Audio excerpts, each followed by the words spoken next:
آسفي، هنا أكبر موجة أو 10 أكبر موجة في العالم.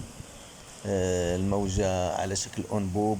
هنا من مرفأ في السبعينات كان عاصمة السردين وصيد سمك في العالم. هنا كذلك رمال ذهبية وجرف جيولوجي بديع ومياه جوفية، عيون.